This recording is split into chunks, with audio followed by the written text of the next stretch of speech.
જેતપરમાં ખેડૂતો વિરોધ પ્રદર્શન કરી રહ્યા છે ત્યારે ખેડૂતો માટે ડાયરો કરવા ગયેલા હકાભા ગઢવી જેણે ખેડૂતોને ખુલ્લું પોતાનું સમર્થન આપ્યું હતું, શું તેને હવે ખેડૂતોએ એન્ટ્રી આપવાની ના પાડી દીધી છે? આવી ચર્ચા શા માટે થઈ રહી છે ને શા માટે હકાભા ગઢવીની જેતપરમાં જે ઉપવાસ છાવણી છે ત્યાં એન્ટ્રી પર પ્રતિબંધ લાગ્યો છે તેના વિશે વિગતે ચર્ચા કરવી છે। નમસ્કાર, તમે જોઈ રહ્યા છો ચક્રવાત ન્યૂઝ, હું આપની સાથે હેમંત।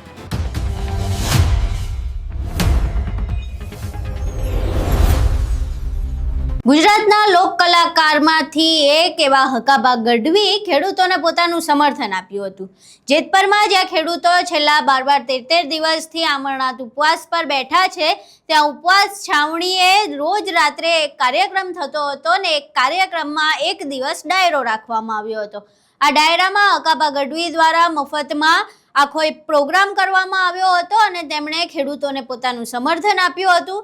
ત્યારબાદ તેમણે અનેક જગ્યાએ ખેડૂતો માટે પોતાની વાત પણ મૂકી હતી, પરંતુ એકાએક હવે એવા સમાચાર સામે આવ્યા છે કે હકાભા ગઢવીની ઉપવાસ છાવણીએ એન્ટ્રી બંધ કરી દેવામાં આવી છે।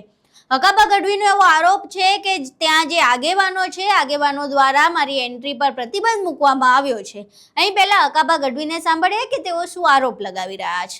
જો હું જેતપુરમાં ગયો તો હું ડાયરો કરવા માટે, ડાયરો કર્યા પછી મને પ્રતિભાવ મળ્યો, ખેડૂતનો પ્રેમ મળ્યો એટલે મને એમ થયું હું ફરીવાર સાવણીમાં જઉં, સમર્થન આપ્યું સાવણીમાં, બીજી વાર જો સમર્થન આપ્યું સાવણીમાં, ત્રીજી વાર મને ના પાડવામાં આવી આગેવાનો દ્વારા। ખેડૂતને ખેડૂત ના પડતા, આગેવાનો ના પડે, એમને શું તકલીફ હોય કે ખબર તમે ન આવતા, એટલે પછી કીધું હવે ખેડૂતને હું જાણ તો કરતો મને આવા ના પાડે, કારણ ખેડૂત મારી માથે નો ઓળ્યો ગોળ્યો નાખે કે મને આવવાની ના પાડે છે જેતપુરમાં।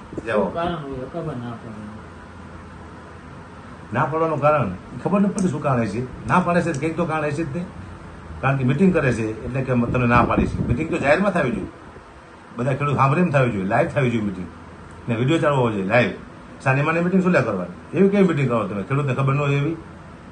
ખેડૂતને ખબર હોય તમે મિટિંગ, તમે આગેવાન છો, હું આગેવાન હોય હું એકલો મિટિંગ કરું કોઈને આજે એનું ગમે ને મિટિંગ કરવાનું હોય, આખી સમિતિની મિટિંગ કરે તો લાઈવ થવું જોઈએ, એમાં શું બોલે છે બધાને ખબર હોવી જોઈએ। એવી મિટિંગ કેવી છે ખાનગી થાય? ખેડૂતને ખબર પડવી જોઈએ કે આપણી માટે કોણ લડે છે, શું લડે છે, આપણી માટે કોણ શું ન્યાય માંગે છે, લાઈવ ટુ લાઈવ થવું જોઈએ। અહીં તમે હકાભા ગઢવીને સાંભળ્યા, જેમાં હકાભા ગઢવી કહી રહ્યા છે કે જે ખેડૂત આગેવાનો છે તેમણે મારા પ્રવેશ પર પ્રતિબંધ મૂકી દીધો છે। પહેલા તો હું ડાયરો કરીને આવ્યો અને ડાયરા બાદ પણ 1-2 વખત મેં જવાનો પ્રયાસ કર્યો, પરંતુ બાદમાં મને એવું કહેવામાં આવ્યું કે આગેવાનોએ તમારી એન્ટ્રી પર પ્રતિબંધ મૂક્યો છે।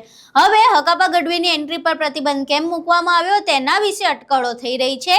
એક ચર્ચા એવી ચાલી રહી છે કે ખેડૂતો જ્યારે ગાંધીનગર જવા જ નહોતા માંગતા, તેમનું એવું હતું કે ગાંધીનગરથી અહીંયા આવે, એ સમયે હકાભા ગઢવીએ જે ખેડૂતો છે અને જે આગેવાનો છે તેમની મંજૂરી વગર એવું નિવેદન આપ્યું હતું કે હકાભા ગઢવી મધ્યસ્થી તરીકે ગાંધીનગર જશે અને ખેડૂતોના અને સરકાર વચ્ચેના મધ્યસ્થી બનીને સમગ્ર સમસ્યાનું નિરાકરણ લાવવાનો પ્રયાસ કરશે। એટલે ક્યાંક ને ક્યાંક એવી ચર્ચા ચાલી રહી છે કે ખેડૂતોને પૂછ્યા વગર, આગેવાનોને પૂછ્યા વગર, જે લોકો ઉપવાસ કરી રહ્યા છે, જે લોકો વિરોધ કરી રહ્યા છે તેને પૂછ્યા વગર આવી મધ્યસ્થીનું જે નિવેદન આપ્યું એના કારણે થઈને કદાચ તેમના એન્ટ્રી ઉપર પ્રતિબંધ મૂકવામાં આવ્યો હોઈ શકે છે। હવે આખી ઘટનામાં હકાભા ગઢવીએ આગેવાનો પર આરોપ લગાવ્યો છે। તેમનું કહેવું એવું છે કે જે ખેડૂતો છે એ ખેડૂતોને મારો કોઈ વિરોધ નથી ને મારો ખેડૂતોને કોઈ વિરોધ નથી, પરંતુ આગેવાનો દ્વારા આ નિર્ણય લેવામાં આવ્યો છે। હવે બીજી બાજુ એવી પણ ચર્ચા ચાલી રહી હતી કે ખેડૂતોને ગાંધીનગર જતા કોણ રોકે છે ને એ બધા પ્રકારની ચર્ચા વચ્ચે હવે હકાભા ગઢવીનો આ જે વિડીયો છે એ ફરી એકવાર આ ચિનગારી ઊભી કરી હોય એવું લાગી રહ્યું છે।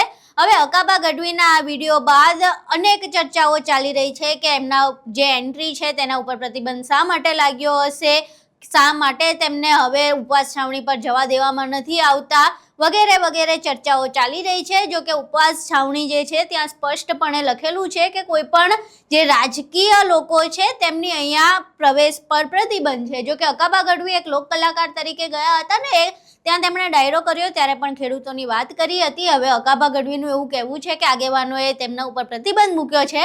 હવે પ્રતિબંધ કેમ મૂક્યો છે તેનો ખુલાસો તો જેતપુરમાં જે ખેડૂતો ઉપવાસ ઉપર બેઠા છે તે જ કરી શકે છે, પરંતુ આ વિડીયો સામે આવ્યા બાદ એક અલગ અને નવી ચર્ચાઓ તેજ થઈ છે.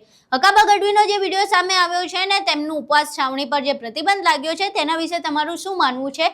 શા માટે અકાબા ગઢવી પર પ્રતિબંધ લાગ્યો હોઈ શકે છે? તમારા મંતવ્યો અમને કોમેન્ટ બોક્સમાં જરૂર જણાવજો. વિડીયો પસંદ આવ્યો હોય તો વિડીયોને લાઇક કરજો, શેર કરજો અને અમારી ચેનલને સબસ્ક્રાઇબ કરવાનું ભૂલશો નહીં. નમસ્કાર.